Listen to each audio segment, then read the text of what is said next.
up in the desert. Like I've been dropped out of the sky. You got a name? I don't know. We want to stick to the tropes and the traditions of the old Westerns for people like me who already like Westerns, but we also wanted to stay true to the alien invasion film. So that meant that we had to figure out what kind of alien movie and what kind of Western.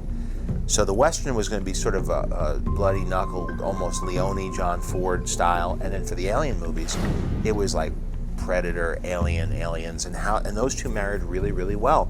That was the trick. You know, how do you maintain the fun of the title without making it silly or taking yourself too seriously? And I think we found we navigated a very difficult path, but it is a fun movie. It lives up to anybody's expectation of what they would want for like a summer popcorn film, but it's hopefully a little unique and a cut above the rest.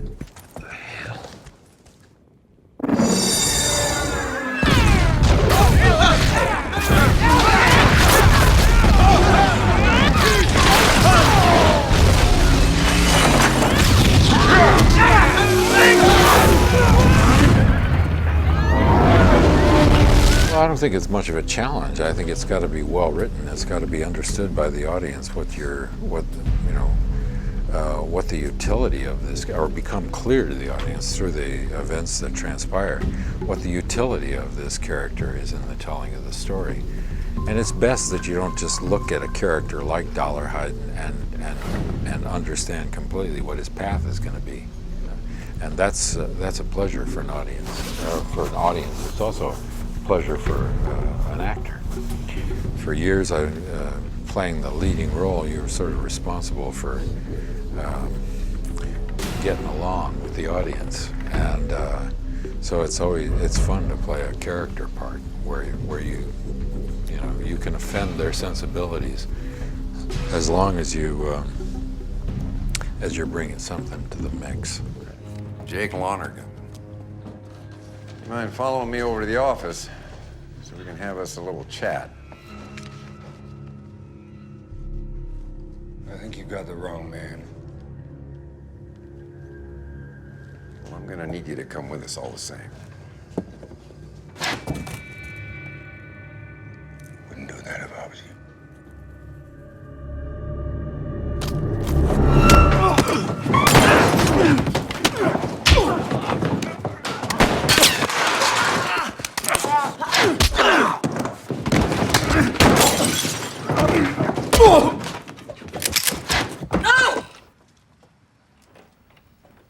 I don't want any trouble.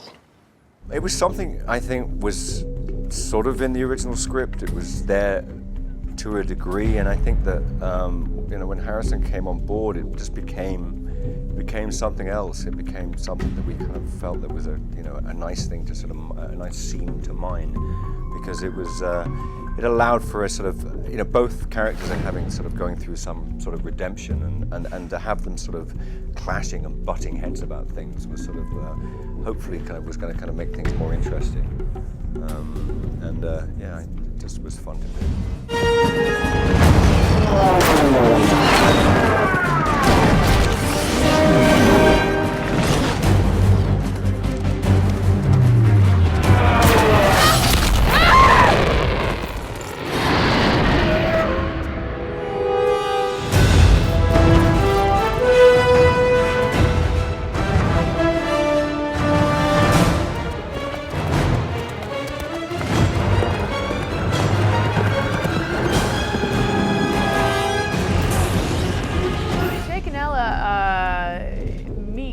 After both sort of mysteriously appearing in this town.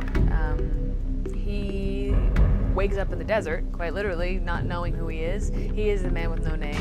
And she kind of waits in the shadows in that very similar kind of mysterious way, and sort of appears only because he has arrived and he has a secret that she needs to know the answer to in order to achieve her own goal.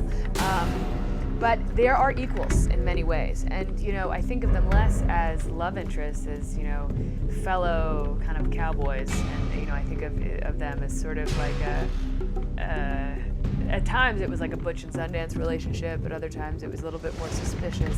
But it was really fun to think of him as my equal. We were riding out next to each other, and there wasn't a lot of like batting of eyelashes. It was really about spinning your gun and mounting your horse and really taking no prisoners.